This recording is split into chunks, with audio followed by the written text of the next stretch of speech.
Hi.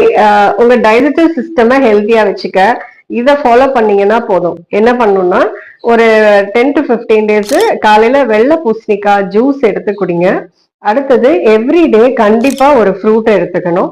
அடுத்தது in case உங்களுக்கு constipation அந்த மாதிரி இருந்துச்சுன்னா கொஞ்சம் கடுக்காய் பொடியோ அல்லது சீரகமோ போட்டு கொதிக்க வச்ச தண்ணி குடிங்க. இதெல்லாம் எடுக்கும்போது உங்களுக்கு கான்ஸ்டிபேஷன் ப்ராப்ளமும் கிளியர் ஆகும், டைஜஷன் இஷ்யூஸும் சரியாகும். இப்ப கான்ஸ்டிபேஷனுக்கான ரொம்ப சூப்பரான ஒரு யோகா பார்க்கலாம் நம்ம. அது என்னன்னா ஃபர்ஸ்ட் நம்ம மலாசனா. நம்ம எல்லாருமே இப்ப வெஸ்டர்ன் டைப் நம்ம கம்ஃபர்ட் ஜோன்ல இருக்கிறதுனால வெஸ்டர்ன் டைப் தான் ரொம்ப யூஸ் பண்ணிட்டு இருக்கோம். ஆனா நீங்க இந்த மலாசனா பண்ணும்போது நம்ம இந்தியன் டாய்லெட்ல உட்கார மாதிரி போஸ் வரும். பண்ணும்போது கேஸ்ட்ரிக் இஷ்யூஸ் நல்லா ரிலீஃப் ஆகும். ஸோ மலாசனா ட்ரை பண்ணுங்க. அதே மாதிரி தடாசனா. தடாசனா நல்லா கையை தூக்கி நம்ம பண்ணும்போது பாத்தீங்கன்னா உங்களோட டைஜஸ்டிவ் ப்ராப்ளம்லாம் நல்லா ரெக்கவர் ஆகுது உங்களுக்கு தெரியும். சோ நீங்க மலாசனா போஸ்ல உட்கார்ந்துட்டு என்ன பண்ணணும்னா ஹாட் வாட்டர் கொஞ்சம் குடிக்கணும்.